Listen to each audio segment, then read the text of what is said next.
Go bold at boldip.com. Welcome, everybody, to the Bold Inventor Show. I'm JD Houvener, your host, patent attorney and founder here at Bold Patents Law Firm. Excited to be with you today, inventors, business owners, entrepreneurs, our audience across Facebook, LinkedIn, and YouTube, as always. And if you're catching us on a recorded broadcast and you want to watch us live, we are live every Wednesday. Mark your calendar, every Wednesday, Pacific time at 1:30. Wednesdays at 1:30 p.m. Pacific time. We're live. And we encourage participants to join, obviously. For those of you who are maybe watching after, give us a like, subscribe to our channel. We're here doing this live broadcast, but we republish little segments of this show in Q&A format, quick little 2 or 3 minute bites. And it would really be awesome if you would subscribe. It would help other inventors find us easier. Usually got my co-host with me today. Hopefully Matt will join. He said he would hopefully be able to. And he can tackle the trademark side of things. So we do a 1-2 punch here on this show. I'm a patent attorney, so I can handle most patent questions. And of course, we encourage live questions throughout the broadcast. Today, as you can tell by the topic above, we're talking about Olympics, the Olympics. And we just said goodbye. They just had their closing ceremonies, I think just 2 days ago.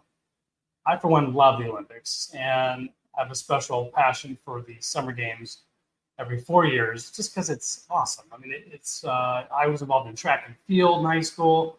I loved running, sprinting. Wasn't always the fastest, but really enjoyed striving to be on the top runner team.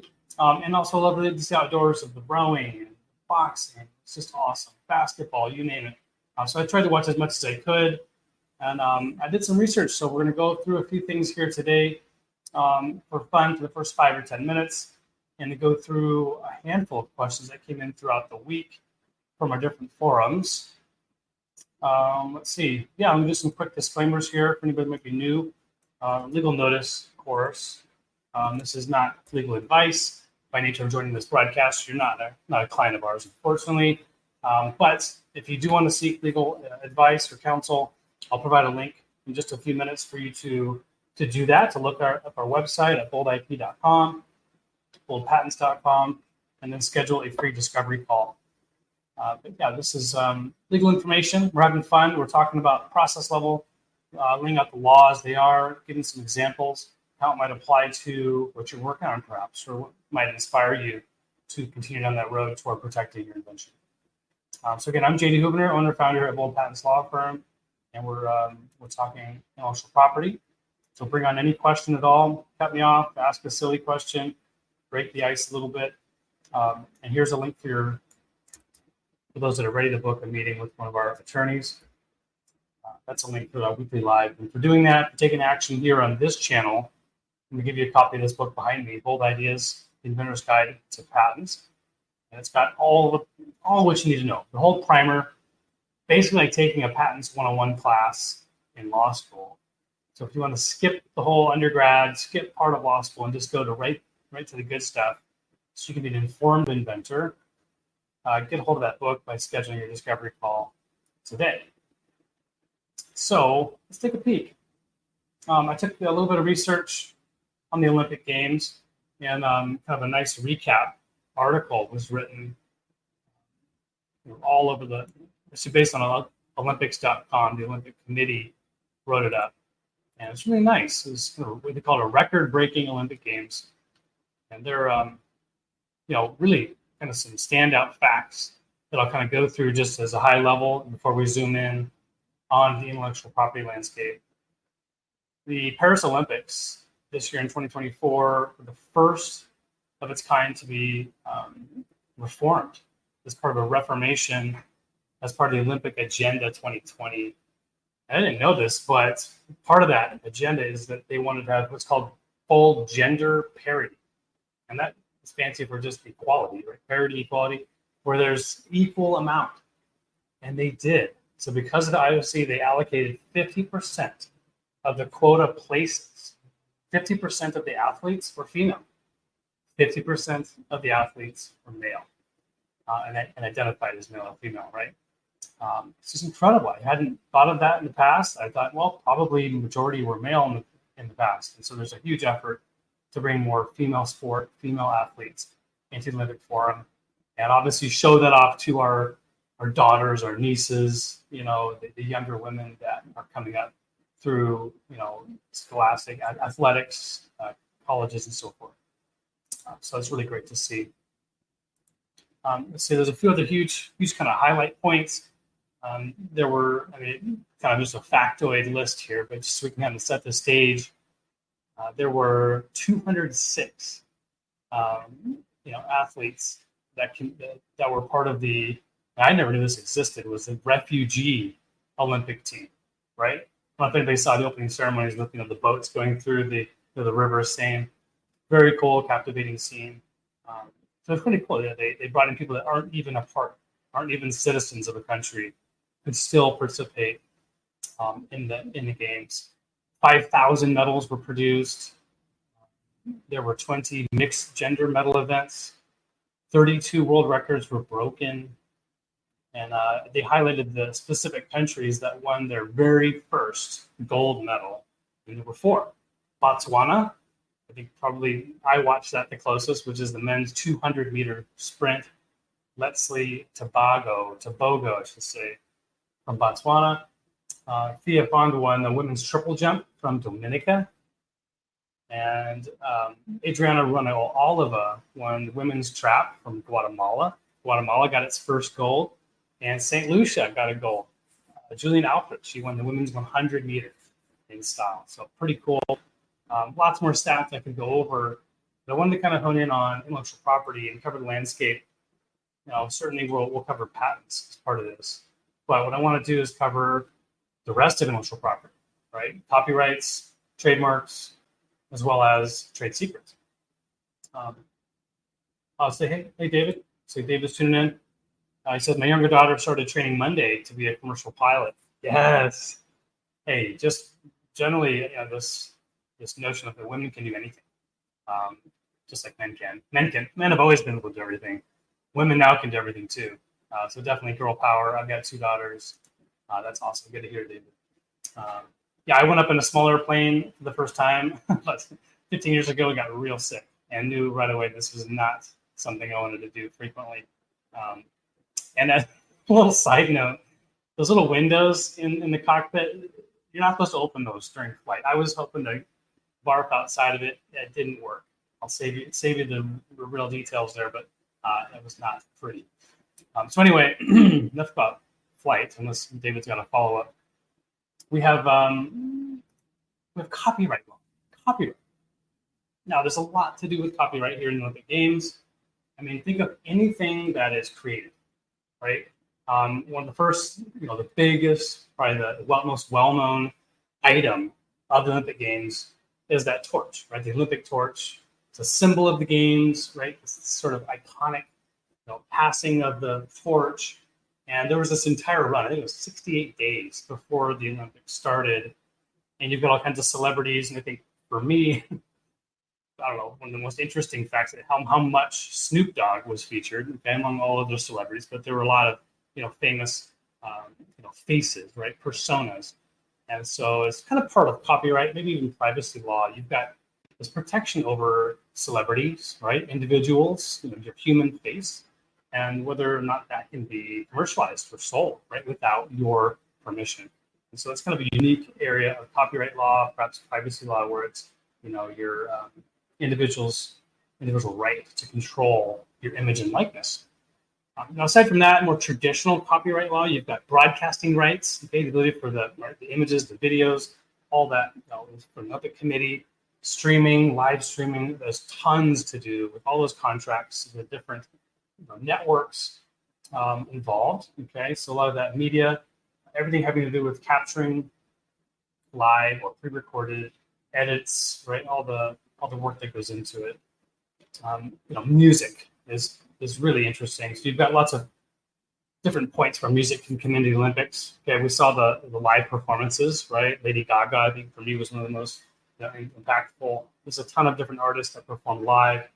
And with music, it's such an involved area within copyright law There's, of course, the actual sheet music that's written. Okay, there's the lyrics, the words that are said or sung, and then the composition of music involving different instruments, each piece perhaps having its own copyright, and then the collective work having another copyright. And so that means that any reproduction of any of those I just mentioned without the permission of the underlying rights holder would be an infringement. Okay? So there's tons of intellectual property with music, and then you can even go more to the electronic side on the broadcast itself. You've got different sounds and music playing in and out as they transition from sport to sport. I thought that was pretty cool. So it's different things there on copyright. Nothing particularly stands out in terms of like events that happened or things that are newsworthy. But let's go through the next list. Just to cap on copyright law. One thing you can do is that you can register, where you can actually get, as an artist, maybe you can get representation from an attorney to help you, but you go to the Library of Congress and you can get that work registered. And one main reason for doing that is if you've really put a lot of effort into it, and I also say if you're planning to commercialize it, okay, whether it's a piece of art, a music, right? Maybe it's a dance you've recorded, but that's one of the main criteria to having a copyright is that it has to be fixed in a tangible means. That's the legal term, but really you have to have the ability for you to capture it, whether that's paint captured in a canvas or if it's a song captured on a recording. Okay, so that means it's tangible. It's got a beginning and an end. Has four corners of the paper. That way, it's a distinct, not movable, specific piece of art, and that can be recorded. And one of the big benefits of getting it recorded with the Copyright Office, the Library of Congress, is you can then bring that forward to federal court if there is a potential infringer. And in most cases, if there is a registration, then there'll be a prima facie case that you're the owner.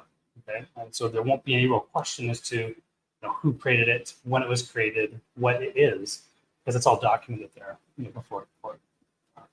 Okay.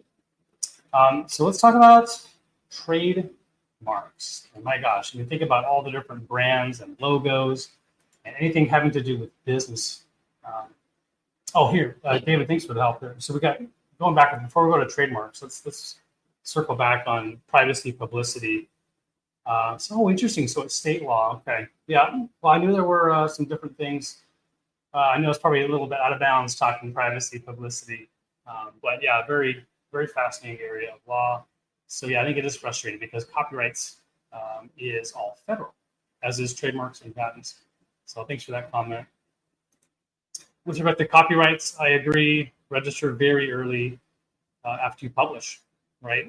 And so that's cool. So statutory damages, but bring that on if you know. If you know of any actual dollar amounts, let's get it going. If you know what those might be, and what statutory damages are, and I may be speaking out of turn, but this is when you make a lawsuit, you can sort of a minimum, amount of damages that you can get or threaten, I suppose, in a cease and desist letter to try to get settlement for each infringement. I've got someone from LinkedIn. They were a lot more strict in enforcing broadcasting rights. It was virtually impossible to find any YouTube videos showing the events from a source outside of NBC over here in the US. I agree. That's all it was NBC. It's kind of all over. For example, I was like, gosh, is YouTube TV the only place to get it? And, I tried going on to, Prime. I tried looking at different, service or streaming services, and it was no go. So I agree. It was strict, and perhaps for good reason. But I was doing most of my viewing was watching it after the fact, replays, and trying to ignore, not see who the winner was, right? Because there was very little in terms of live broadcasts. So thanks for that comment. Okay, let's do trademarks. I know we maybe a bit of a delay on our comments, but keep them coming. So let's talk trademarks. So this is a federal right when a company wants to protect a word mark, right? Bold, English letters, or a design mark, right? Where it's actually a picture, and it's made up of different colors or shapes, and it is all about how that word or that shape or the design is associated to a product or service. And it's all about making sure the customer is not confused and they can attribute that good or service to where it came from. Right? Source recognizing. So I think without, I have to mention, sort of the iconic Olympic rings. Okay. We can all picture those rings, right? And I actually went to the IOC website, and they've got a very specific, definition of the Olympic rings, which I thought was pretty cool. And I'm not sure if it's, part of what's in, the trademark application. Matt would be able to share a bit more, but I'll just share my screen here. Real briefly, just so you can read it off. The Olympic symbol consists of 5 interlaced rings with equal dimensions, used alone in 1 of 5 different colors.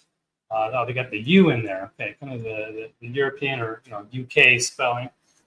When used in its 5-color version, these colors shall be from left to right: blue, yellow, black, green, and red.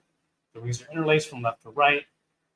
The blue and black and red rings are situated at the top. Yellow and green rings at the bottom, in accordance with the following graphic reproduction. So the words really describe it quite well. It's pretty cool that this is serious business, and use of those rings without permission of the IOC, you're going to get in big trouble. So that's definitely a trademark. It's a distinction of the business that the International Olympic Committee, the Olympics themselves, they each get to have as their own. So that's where we'll start with trademarks. But thinking about the athletes and all the different countries and how they might or might not be advertising or promoting different businesses, I didn't see a lot of that. There wasn't.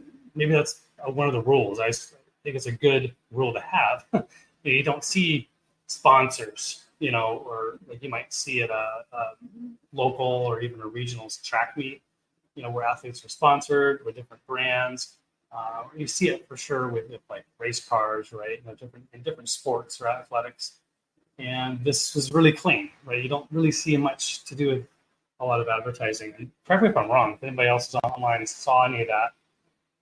But that's typically where trademarks would come in. Is you've got a recognizable, or you want to try to promote or get some awareness with that.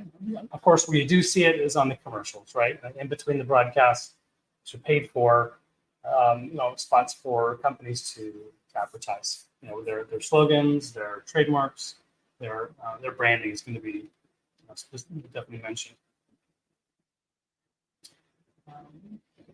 Yeah. One note on that article, there's additional legal standards. For example, Paris, they have additional protection to Olympic symbols and logos when it's related to Paris. So the Paris specific 2024 Olympic logo has protections on top of the original 5 rings. Okay, let's talk patents, because there's a ton here. I mean, there's 3 main categories that I was able to kind of break it into. You've got merchandise, okay? Lots of different things, like you can imagine cups and ties and hats. And there's going to be a lot of unique, sometimes high-tech, sometimes even really low-tech designs. And some of these apparel, usually if it's kind of a one-off event, you're probably not going to invest a utility patent toward it, but certainly a design patent to make sure that the specific merchandise, if it has a unique shape to it, then it's going to be protected under design patent. And if they're going to be selling it overseas, it may make sense for them to file something in a foreign country, where there's a big enough market for it. Certainly France would be a good idea to have gotten. Uniforms, there's a lot here. There's actually a separate article where I found this Lycra, L-Y-C-R-A, Lycra company. There's one of the teams, the Brazilian volleyball team.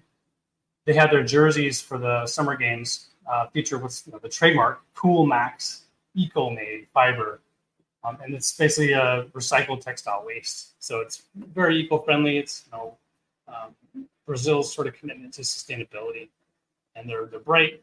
They don't necessarily inhibit or benefit necessarily, and as compared to any other athletic garment, but knowing that they're sustainable and just as effective in wicking sweat or whatever they're looking for with that sort of sport. That's a patented type of article. Nike made the news. They had a couple, probably the most talked about, well, I guess you say controversial sport was the first time it is what the Olympic Games. This was the breakdancing, of course. And I think maybe if you've seen it, the Australian breakdancer, it's one of those things that I might be able to have done that, some of those moves. So Nike created their own shoe. This is their to support breaking, which is the first time it was being at the competition for the Olympics. And so they have their Nike Jam, and it was designed for breakdancing. And it's got all these different features here, and I was able to track down the patent here. Thought I'd share that a little bit. So this is patent granted just in time, April 2024. Sole structures having multiple hardness or flex promoting structures, and tons of inventors out of Portland, Oregon, which is the headquarters in Beaverton area at Nike. And the abstract here reads that it basically has two major surfaces, right? There's this bottom surface and a harder second surface.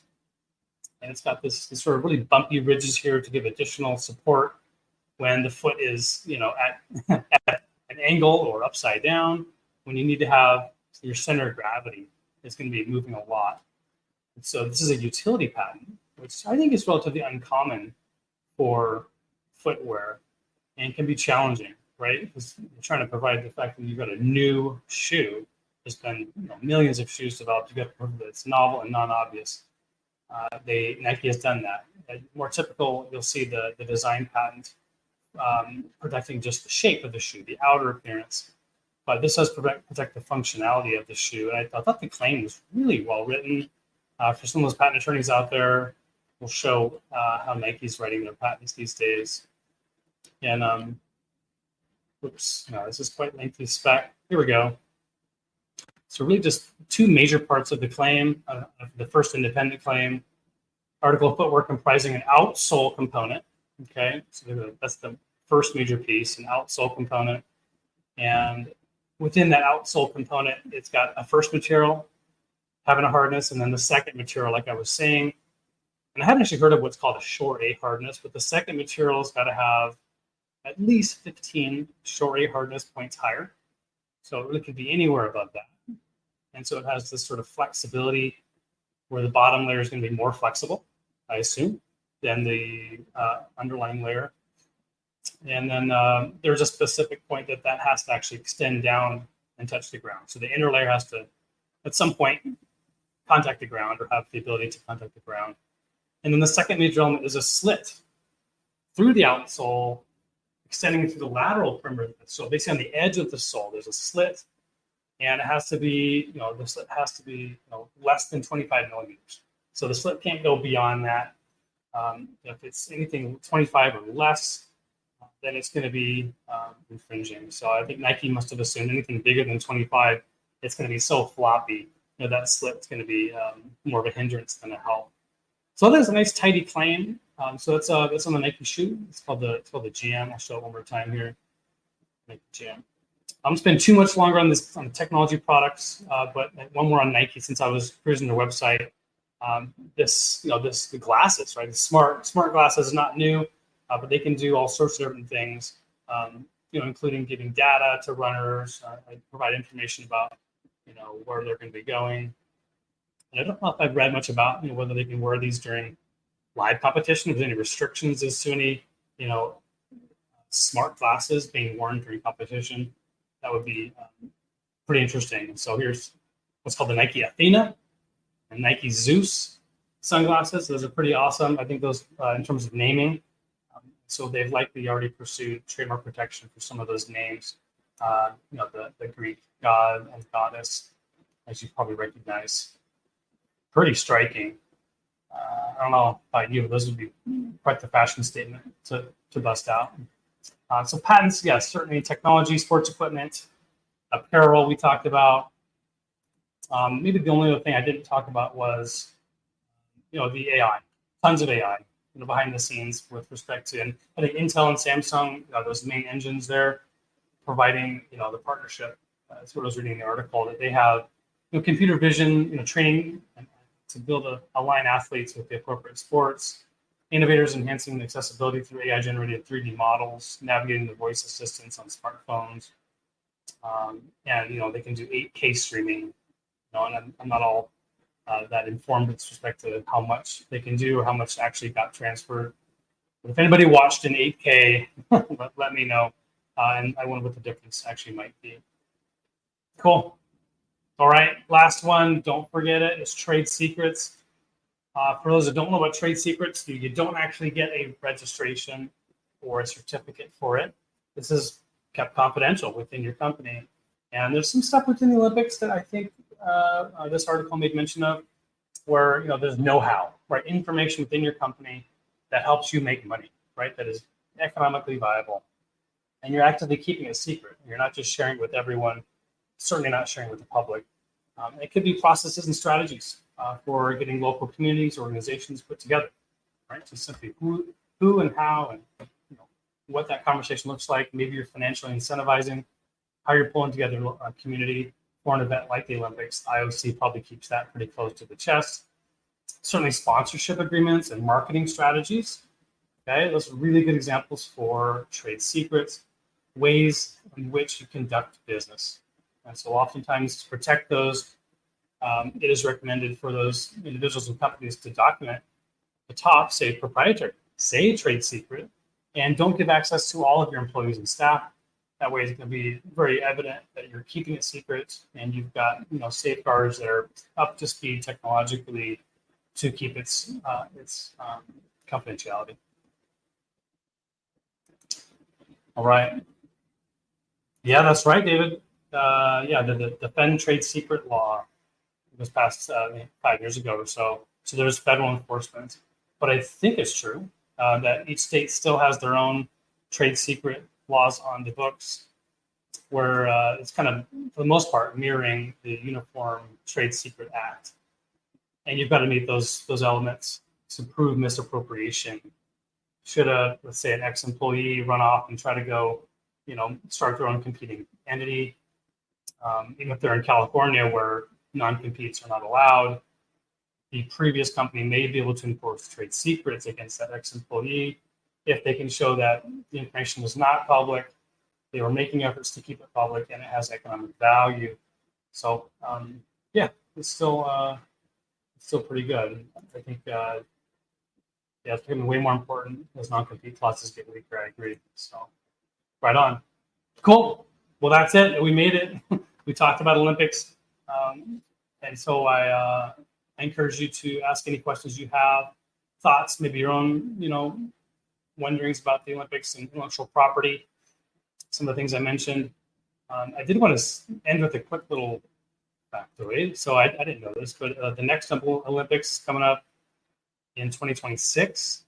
It's in Italy, Milano Cortina. I'm pretty sure that's Italy. Milano, does that sound right? Milano Cortina. That's coming up here in just 2 years. So you don't have to wait too long. And then just the one at the top, the most recent election was in 2032, 6 years. So the next, probably 2028, of course, for those who don't know, is going to be hosted here in the U.S. in Los Angeles. That's going to be giant. I'm going to try to go. Huge Olympics fan. So after that, the next 4 years is 2032. That's in Brisbane, Australia, which I find quite interesting because isn't Australia having its winter during our summer?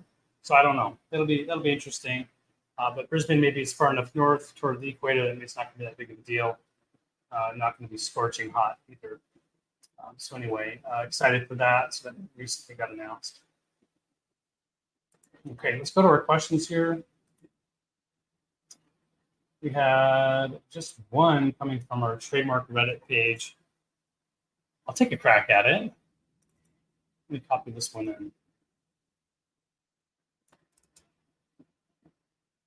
Matt would be proud of me for taking this on. I might need some help from our attorney audience as well. Okay, this question. Okay, if you applied for a trademark as Clean Earth Industries, does the company have to have anything to do with being clean or green? at all in order for the trademark to be granted. What if the company was just a speaker brand, for example, that actually had nothing to do with being clean or green? Okay, I think I know the answer here. And no, you do not have to have, there's no correlation with what the name is and what you are actually doing.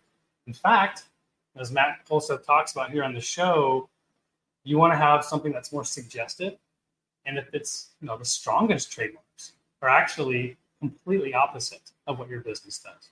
I think the most famous brand today is Apple Computer, right? And do they make or sell apples? No, they don't. They sell computers. So it's a great example, perhaps, of why you do not have to have any type of alignment with what you're selling, with what the brand name is. Now, of course, you got to make sure that Clean Earth Industries has not already been taken, or it's not confusingly similar to another company that is making speakers. If that's what you're doing, so that you're not competing with another company, it can be confusingly similar. All right, let's do this one. We got Cora. Question from Cora. We got a live question, actually. Let's take that first. Massel, thanks for joining. Do you think trade secrets will become more popular for AI tech because they're so hard to reverse engineer? My startup is relying exclusively on trade secrets. AI for tech, for patent searching. Okay, nice. Well, you're exactly right. You're exactly right. That is the test that I talk with clients about when they're weighing whether to protect with the patent or keep it as a trade secret. Is if once you commercialize, okay, whatever product, what that looks like in the customer's hands, from their vantage, even if they're as smart as you, could they reverse engineer it, right? Could they break it apart and figure out how you delivered that service, that product? And if you think that they might be able to, or for sure can, then you want to protect it with a patent. But if you're certain that there's absolutely zero chance that you're going to be able to reverse engineer it, then you can keep it as a trade secret. Now, when you do that, you take a risk that another company or individual comes forward and files an application and gets a patent on that, on how to go about it, right? How to do what you're doing on your trade secret. By that publication and the granting of a patent to someone else, you have lost the ability to protect or to say enforce your trade secret against anyone that were to misappropriate. So that's a risk, okay? That if you know about it and your company was able to come up with it, your engineers, your technicians, your scientists, it's possible that some other company is doing the same thing. And maybe they've decided to pull the trigger and publish it and get a patent on it before you do. So waiting on your laurels does come with some risk. And on your laurels, I say that lightly, but that's really the policy reason for patents, is so that you don't have companies hiding their secrets, creating pseudo monopolies. We want to instead incentivize innovation to be published, for you to share, what you're doing with your AI startup, so that we can all become smarter. We can all create, move the technology forward faster. So that's the policy reason for patenting. But I do hear your hesitation. I think it's just going to be something you should review every 6 months, maybe every year, with your patent attorney or attorney team to make sure that it's maybe now's the time to file something or a component of this that is now going to be more likely for someone else to patent it. Great question, though. All right. Let's see here. Oh, here. Okay, so going back a little bit on that first question on trademarks, David's all over this. You want to avoid deceptively misdescriptive marks. Well, that's interesting. Deceptively misdescriptive, and he's even got the section of the trademark examining procedure here. What's an example of a deceptively misdescriptive mark? I suppose if it's if you're selling apples, calling yourself delicious pears. It's a horrible example, but basically you're saying, and you're probably gonna have to disclaim pear, right? Just whatever that term is. That would be deceptively descriptive. So you're saying that you're pears and you're actually selling apples. That's customer confusion. So I think that's probably where the policy reason is there. So yeah, you don't have to have your product aligned with the name. I think the example earlier had to do with Clean Earth Industries and being a different type of company. What was it? Yeah, exactly. Oh, a speaker brand. Yeah, probably something to check with to see if it's too misdescriptive. Okay, let's do the next question here. This one came out of Quora as well as our last one out of this bucket, and it's patent related.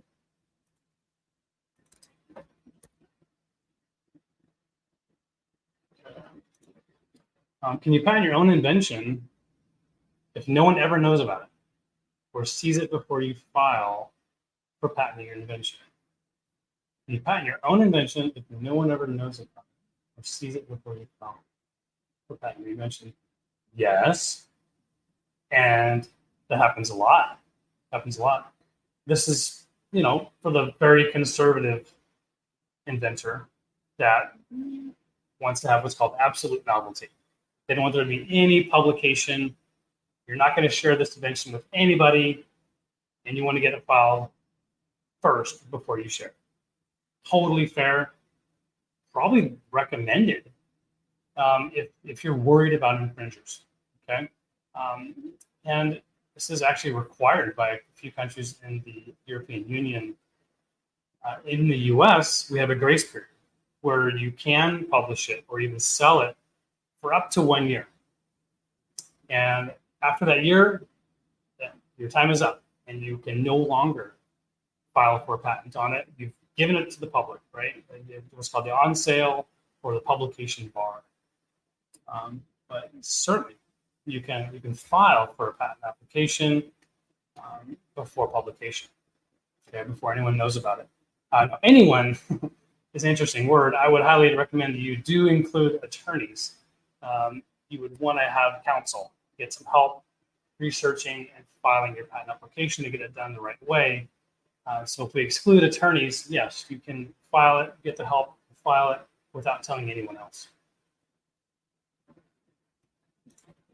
Okay, we had 2 AVO questions. This one's kind of tangential, but I thought I'd bring it up. So this one's out of Durham, North Carolina.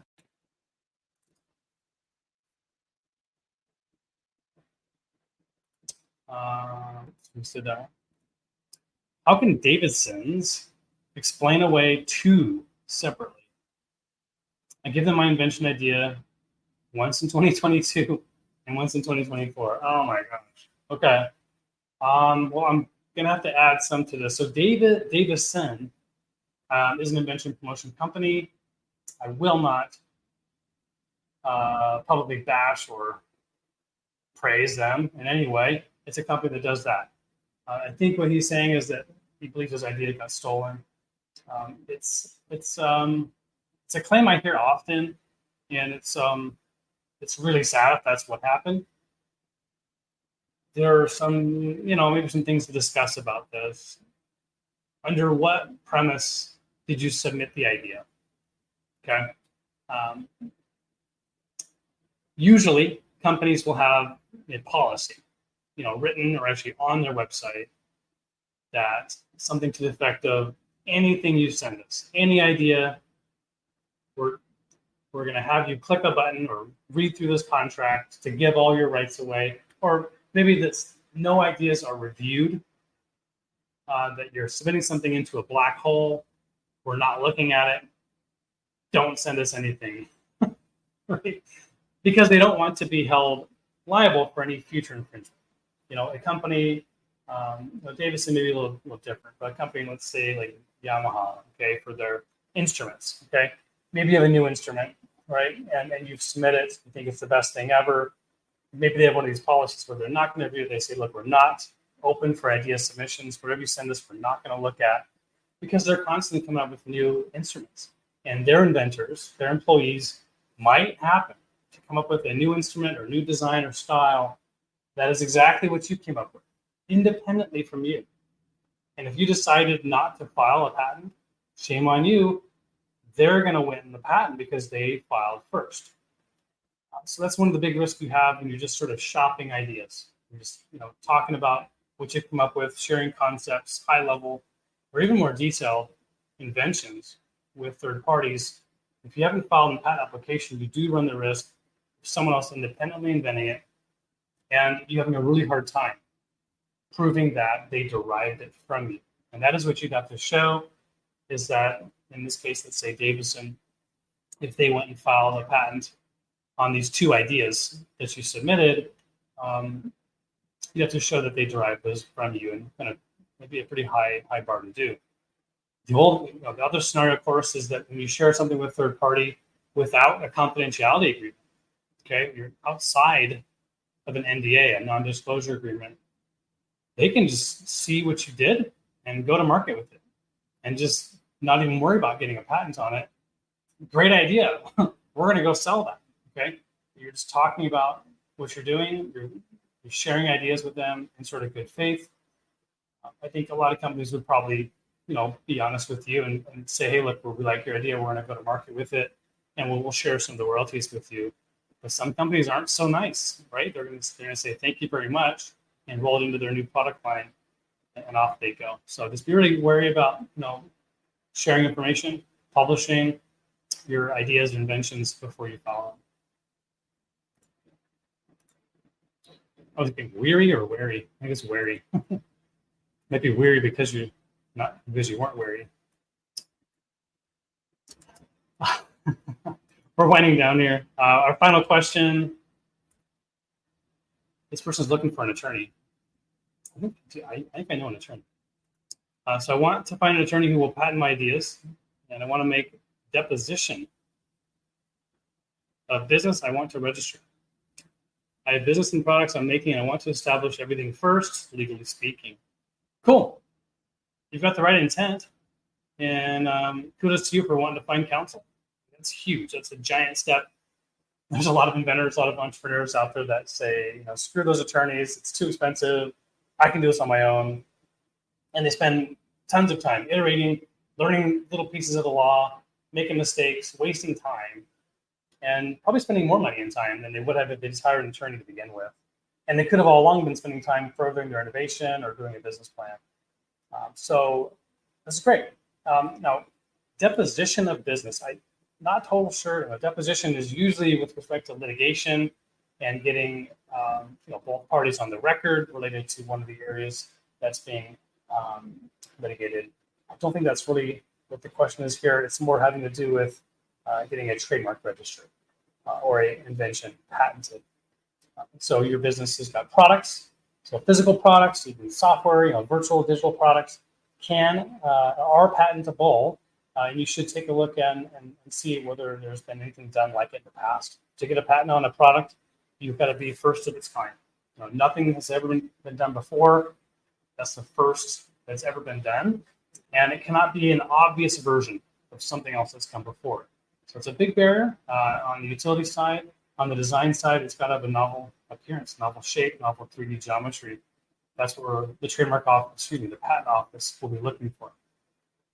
On the trademark side, we talked about earlier a little bit. This is about brands. It's about word marks, logos, the flashy, colorful stuff, the things that you are excited to share with the world about your product or service.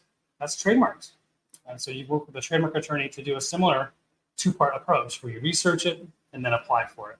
And then we, as the attorneys, we act as your advocate, and we go to work for you and fight the examiner to get your trademark or your patent all the way to the finish line and get the rights that you deserve to help support and give you confidence into the marketplace. So you can be, on the patent side, be the only player, the only one competing for 15 to 20 years. It's a huge leg up on the competition. All right, we've got 15 minutes left. I'm going to go to our Bold Bites feature. For those that are watching live, you're welcome to ask questions here in the last 10, 15 minutes. I'll try to get to you. If you missed the beginning and you may be joining soon, we're here live every Wednesday. Matt Fulseth and I are usually co-hosting this show, 1:30 Pacific. So Wednesdays, 1:30 Pacific. I'll be here next week. Go back and listen. We had a big segment talking about Olympics. I love the Olympics. So we got to wait 2 more years for the Winter Olympics in Italy, which will be pretty fun. Okay, so this one is almost 10 years old. So this is a pretty cool one that we haven't seen before. So I'm going to share my screen. We'll do a quick 3-4 minute watch and then do a critique on it.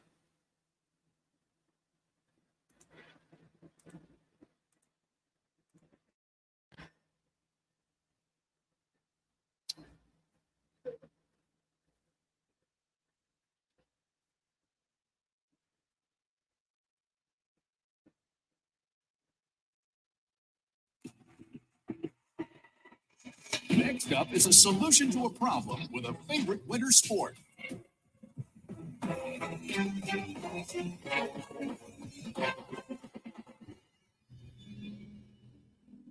Hi, Sharks. I'm Nick Palermo from Aspen, Colorado.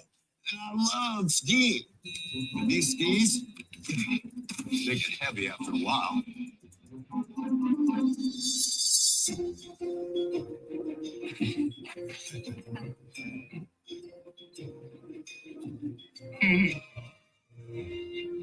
Hi, Sharks.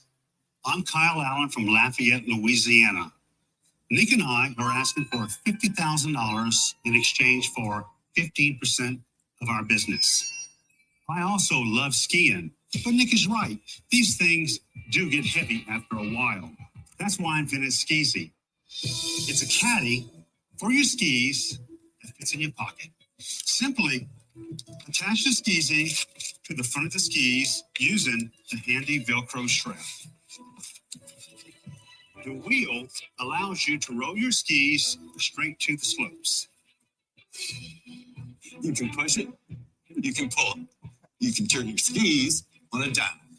I've been in the ski industry for 35 years, and I have never seen anything that makes getting to and from the slopes as easy as Skeezy. So who wants to rock and roll with Skeezy? Boom! It's a pretty cool thing. Does it roll when it's in snow? Absolutely. No difference whatsoever. No difference. Do you guys have a patent on it? We do have a patent. Is it issued? It is issued. What does it cost to make and what do you sell it for?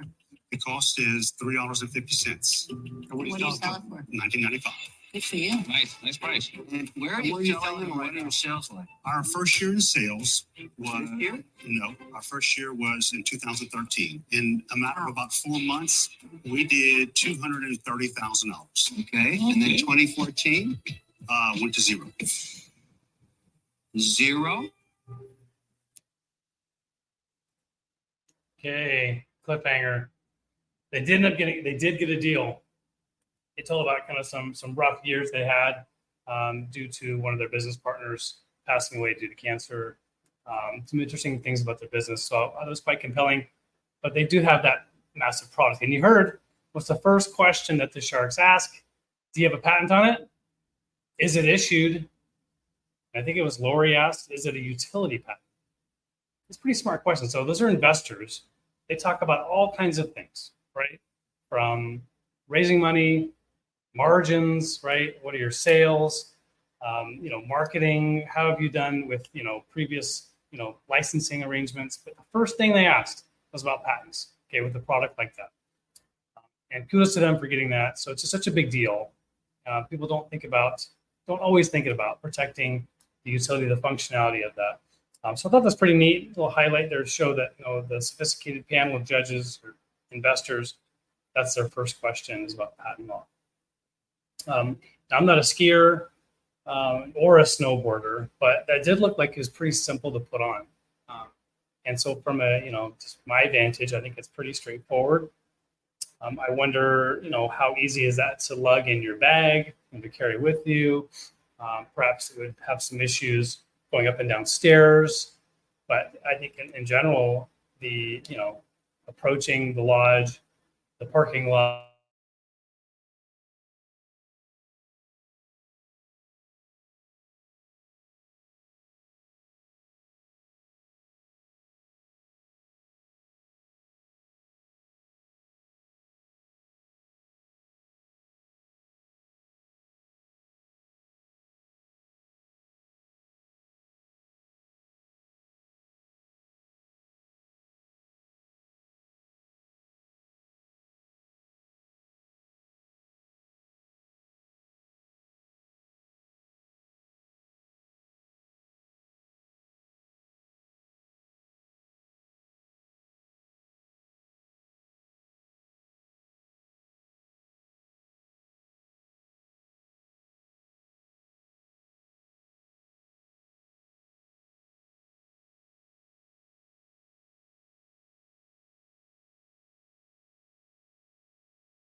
Go bold at boldip.com.